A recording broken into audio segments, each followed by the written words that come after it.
नमस्कार दोस्तों, स्वागत है आप सबका मेरे YouTube channel Indian bull versus bear में। ये the final missing piece video series का 5वां वीडियो है और इस वीडियो में मैं केमिकल सेक्टर को एनालाइज़ करके आपके सामने प्रस्तुत करूँगा। ये जो वीडियो है ये 3 पार्ट्स में डिवाइडेड है। सबसे पहले मैं इस केमिकल सेक्टर का इंट्रोडक्शन दूँगा। ज़्यादा डिटेल में नहीं, बिल्कुल छोटा-सा एक संक्षिप्त सा एक इंट्रोडक्शन केमिकल सेक्टर का। फिर मैं आपको हिस्टोरिकल ट्रेंड बताऊँगा। वो निकालने के लिए मैंने पिछले 10 साल का टॉप 10 कंपनीज़ केमिकल सेक्टर की उसका डेटा निकाला है और उसके बेसिस पे 5 ग्राफ बनाए हैं और वो 5 ग्राफ मैं आपको एक्सप्लेन करूँगा। उससे अपन एक कोई ट्रेंड पकड़ने की कोशिश करेंगे, जिससे कि अपने को मालूम चले कि हिस्टोरिकली उम, क्या कोई महीने ऐसे हैं जब ये सेक्टर सस्ता मिलता हो या कोई ऐसे महीने हो जब ये सेक्टर महँगा रहता हो। और सबसे आखिरी में अपन कोशिश करेंगे कि जो मैं इससे मैंने ग्राफ से समझा है वो मैं आपके साथ शेयर करने की कोशिश करूँगा। ठीक है? सबसे पहले ये डिस्क्लेमर पढ़ लो भाई। ये पूरा वीडियो जो है केवल एजुकेशनल पर्पज़ के लिए है। कोई बाय, सेल या होल्ड रिकमेंडेशन बिल्कुल नहीं है। अगर आपने अभी तक मेरा चैनल सब्सक्राइब नहीं किया है, तो प्लीज़ चैनल सब्सक्राइब कर लो। ये वीडियो अपने फ्रेंड्स और फैमिली के साथ शेयर करिए। कमेंट करके मुझे बताइए, लाइक करिए वीडियो को और नोटिफ़िकेशन का बेल आइकन जो होता है उसको दबा दीजिए। ठीक है भाई, जो केमिकल सेक्टर है वो इंडिया में एक काफ़ी इम्पोर्टेंट सा पार्ट है इंडियन इकोनॉमी का, जिससे कि ये कई सारे और दूसरे सेक्टरों को की हेल्प करता है। जैसे एग्रीकल्चर हो गया, खेती मतलब अपनी फार्मास्यूटिकल्स हो गया, टेक्सटाइल हो गया, कंस्ट्रक्शन हो गया, किराने का सामान जो कंज्यूमर गुड्स वगैरह होते हैं, उन सेक्टरों को ये काफ़ी सप्लाई करता है केमिकल सेक्टर जो है। इसके अलावा जो है भारत जो है वो छठा सबसे ज़्यादा केमिकल का प्रोड्यूसर, सबसे बड़ा लार्जेस्ट केमिकल प्रोड्यूसर है दुनिया में और एशिया में तीसरे नंबर पे।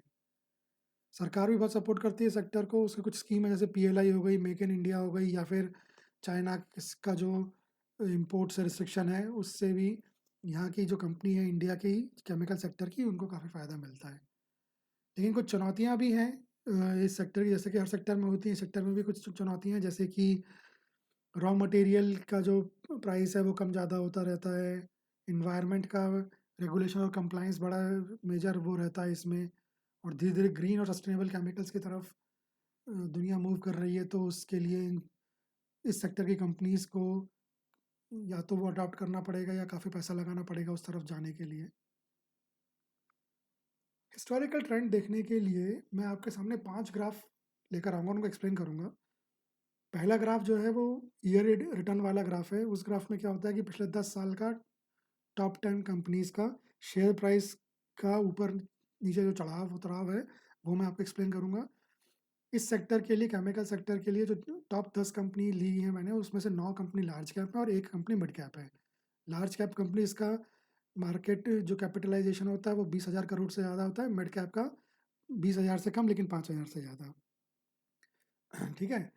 ईयरली स्विंग जो है वो दूसरा ग्राफ रहेगा। इसमें अपन ये देखेंगे कि पिछले 10 साल में हर साल कितने महीनों में पॉजिटिव रिटर्न आया, कितनों में नेगेटिव रिटर्न आया। तीसरा ग्राफ रहेगा monthly return over last 10 years, यानी कि पिछले 10 सालों में हर महीने 10 सालों में कितना फ़ायदा, कितना नुकसान दिया, मतलब कितना परसेंटेज में फ़ायदा, कितना परसेंटेज में नुकसान दिया। चौथा ग्राफ रहेगा मीन मंथली रिटर्न्स। इसमें मैंने क्या किया है कि हर महीने का पिछले 10 साल का एवरेज ले लिया है। ठीक है? तो एवरेज लेके अपने को समझ में आता है कि भई एवरेज पिछले 10 साल में उस महीने में फ़ायदा होता है कि नुकसान होता है इस सेक्टर में। और पाँचवाँ और सबसे आखिरी ग्राफ जो है उसमें क्या है मंथली स्विंग। इसमें मैंने क्या किया है, ये हटा दिया कि कितना फ़ायदा, कितना नुकसान, केवल ये देखा है कि हर महीने पिछले 10 साल में फ़ायदा हुआ है कितनी बार और कितनी बार नुकसान हुआ है सेक्टर में। ठीक है? अब इसको पूरा देखना, वीडियो को स्किप नहीं करना। इसमें काफ़ी सारी चीज़ें समझ में आएँगी जो आपको खुद डिसीज़न लेने के लिए में मदद करेंगी। किसी और पर डिपेंडेंट होने की ज़रूरत नहीं है, बड़ी सिंपल चीज़ें हैं। वो तो रिटेल के आपके और मेरे जैसे रिटेल के यूज़र्स के लिए ये जो डेटा है ये कहीं उपलब्ध होता नहीं है जो खुद डिसीज़न ले सकें। ये बड़े-बड़े जो कंपनीज़ होती हैं, म्यूचुअल फंड हाउसेज़ होते हैं, उनके पास तो बहुत लोग उन्होंने नौकरी पे रखे होते हैं जिनका काम ये भी होता है डेटा निकाल के देना और उसको ट्रेंड पकड़ना। ये बहुत टाइम कंज्यूमिंग और लेबोरियस एक्टिविटी होती है, बहुत मेहनत लगती है इसमें, लेकिन ठीक है, मैं आपके लिए मेहनत तो कर ली है, तो आप कम से कम वीडियो पूरा देखो और खुद डिसीजन लो, समझ के ट्रेंड पकड़ो खुद और फिर डिसीजन लो। ठीक है, चलो देखते हैं पहला ग्राफ। ये है ईयरली रिटर्न्स ग्राफ। इसमें क्या है, ये एक लाइन ग्राफ है, इसमें दो लाइन है। ये एक तो हो गई ये वाली ब्लू लाइन और एक हो गई ये ऑरेंज वाली लाइन। ठीक है, ब्लू लाइन क्या करती है, ईयरली रिटर्न्स परसेंटेज, यानी सालाना परसेंट में सालाना कितना फ़ायदा कितना नुकसान दिया है इस सेक्टर ने। और ये जो ऑरेंज वाली है क्यूमुलेटिव है, ये एक तरह से कंपाउंडिंग बताती है कि अगर पैसा नहीं, आपने 2015 में पैसा डाला हो शुरू में बिल्कुल और निकाला नहीं हो, तो हर साल के बाद कितने आपके पैसे, कितना पैसा वो हो चुका होगा, उसका परसेंटेज में बताती है। ठीक है, तो 2015 का अपन देखें तो 2015 में तो भाई नेगेटिव रिटर्न दिया है, मतलब नुकसान का सौदा था 2015 इस सेक्टर के लिए। 2016 फ़ायदे का सौदा था, 19.86% का फ़ायदा। 2017 तो बहुत ही बढ़िया साल रहा इस सेक्टर के लिए, 79%, 79.10% का रिटर्न रहा है। 2018 नुकसानदायक साल इस सेक्टर के लिए, नेगेटिव 1.21। 2019 भी नुकसानदायक, नेगेटिव 1.47।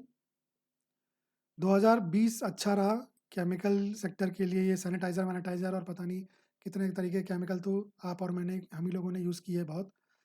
तो उस साल इन लोगों को काफ़ी फ़ायदा हुआ, इन कंपनीज़ को, केमिकल कंपनीज़ को, और 39.56% का रिटर्न दिया है कोविड ईयर में 2020 में। 2021 और बढ़िया रहा, जब केमिकल्स हर किसी के हर घर में पहुंच गए थे, हर ऑफिस में पहुंच गए थे, हर जगह, हर कहीं पे आप एंटर करो, किसी दुकान शोरूम कहीं पे भी निकलो जाओ, सब जगह हैंड सैनिटाइज़र और पता नहीं क्या क्या चीज़ें थी। तो उन्होंने 2021 में भी सेक्टर की कंपनियों ने खूब पैसा छापा है और रिटर्न भी दिया है, 97.15%, 97.15% का रिटर्न। 2022 में 11.81% का रिटर्न, तो ठीक ठाक सा रिटर्न रहा, ज़्यादा अच्छा नहीं रहा। 2023 बहुत बढ़िया साल रहा इस सेक्टर के लिए, 44.49% का रिटर्न, और 2024 भी बढ़िया साल रहा, जबकि 2024 के आखिरी के 3 महीने जो अक्टूबर, नवंबर, दिसंबर है, उसमें तो पूरा मार्केट में ही काफ़ी गिरावट थी, लेकिन फिर भी एक अच्छा रिटर्न दिया 26.72% का। कुल मिला के अगर अपन देखें तो ये ऊपर ऑरेंज लाइन का अपन देखें तो पिछले 10 साल में इस सेक्टर ने 1076.88%, यानी 11 गुना से ज़्यादा आपकी पैसा कर दिया। तो किसी ने 2015 की शुरुआत में पैसा डाला और वो निकाला नहीं, तो वो पैसा आज 11 गुना हो चुका है पिछले 10 साल में। ठीक है, आगे बढ़ते हैं। Yearly swing. Yearly swing graph में क्या होता है कि ये हरी वाली जो बार होते हैं ये बताते हैं कि कितने महीनों ने पॉजिटिव रिटर्न दिया, यानी फ़ायदा दिया हर साल, और ये लाल वाले बताते हैं कितने महीनों ने नुकसान दिया। 2015 में 6 महीने फ़ायदे, 6 नुकसान, तो बराबर सा रहा, कुछ खास वो नहीं। 2016 में 8 महीनों में फ़ायदा रहा, 4 में नुकसान, तो ये 2016 अच्छा रहा इस सेक्टर के लिए। 2017 और ज़्यादा बढ़िया रहा, 11 महीनों में फ़ायदा। 2018 ज़्यादा अच्छा नहीं रहा, केवल 5 महीनों में फ़ायदा। 2019 बढ़िया रहा, 8 महीने फ़ायदे के रहे। 2020 भी बढ़िया रहा, 8 महीने फ़ायदे के। 21 भी बढ़िया रहा, 9 महीने फ़ायदे के। 2022 ज़्यादा बढ़िया नहीं रहा, केवल 5 महीने फ़ायदे के और 7 नुकसान के। 2023 बहुत बढ़िया रहा, 9 फ़ायदे के, और 2024 भी बढ़िया रहा, 7 फ़ायदे के। ठीक है, अगला ग्राफ देखते हैं, ये क्या, कौन सा है, ये है monthly returns over last 10 years. तो अगर आप पहली बार ये ग्राफ देख रहे हो, मेरा वीडियो देख रहे हो, तो आपको बड़ा खतरनाक सा ग्राफ लग सकता है, लेकिन ये है नहीं एक्चुअली। अगर आप ध्यान से देखो तो ये एक बड़े ग्राफ में 12 छोटे छोटे ग्राफ हैं, हर महीने का एक ग्राफ है। जैसे ये ऊपर उल्टे हाथ पे ऊपर देखिए, टॉप लेफ्ट जनवरी का ग्राफ है, ये फरवरी हो गया, ये मार्च हो गया, ये अप्रैल हो गया, ऐसे हर महीने का एक ग्राफ है। फिर क्या है कि हर महीने के ग्राफ में ये, जैसे ये दिखा रहा है कि 2015 में इस सेक्टर ने जनवरी में 1.58% का फ़ायदा दिया था, वहीं 2016 में 7.85% का नुकसान दिया था। ठीक है, तो कुल देखे अपन तो जनवरी में जो है 6 साल फ़ायदे के रहे हैं अभी तक और 4 नुकसान के रहे हैं। फरवरी में तो केवल 4 ही बार फ़ायदे के रहे हैं, 6 बार नुकसान के रहे हैं। मार्च अच्छा महीना लगता है, 7 बार फ़ायदे का रहा है और केवल 3 साल नुकसान का रहा, उसमें से भी 1 साल 2020 का क्रैश था, कोविड क्रैश। अप्रैल तो बहुत ही बढ़िया महीना लग रहा है इस सेक्टर के लिए, केवल 2 साल 2019 और 2022 में नुकसान रहा है, बाकी 8 साल फ़ायदा रहा है इसमें। मई अपन देखें तो 6 फ़ायदे 4 नुकसान का महीना रहा है। जून भी सेम 6 साल फ़ायदे 6 साल 4 साल नुकसान रहे हैं।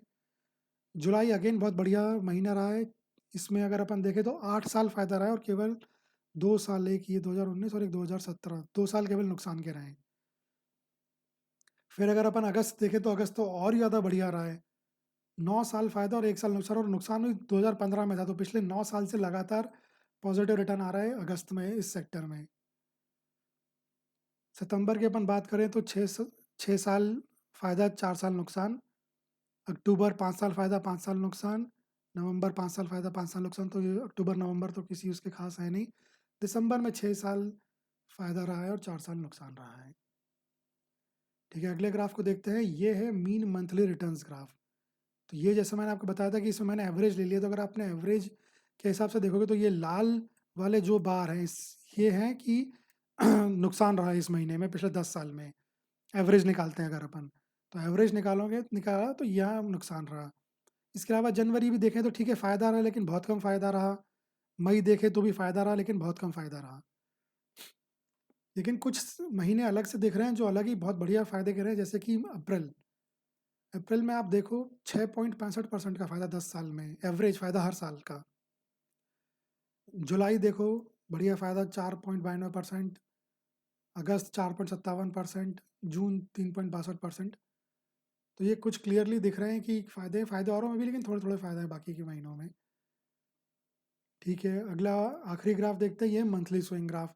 इसमें क्या है, जनवरी महीने में 6 साल फ़ायदे का रहा, जनवरी महीना 4 साल नुकसान का रहा। ठीक है, फरवरी अच्छा नहीं रहा, 4 फ़ायदे 6 नुकसान। मार्च ठीक ठाक रहा, 7 फ़ायदे 3 ठीक रहा, मतलब 7 साल फ़ायदा 3 साल नुकसान। अप्रैल बहुत बढ़िया रहा, पिछले 10 सालों में 8 साल फ़ायदा 2 साल नुकसान। मई और जून ठीक ठाक से रहे, 6 साल फ़ायदा 4 साल नुकसान। जुलाई और अगस्त बहुत बढ़िया रहे, 8 साल फ़ायदा जुलाई ने दिया है, और अगस्त ने 9 साल में फ़ायदा दिया 10 में से। सितंबर में 6 साल फ़ायदा 4 साल नुकसान। अक्टूबर और नवंबर तो बराबर बराबर है, 5 साल फ़ायदा 5 साल नुकसान।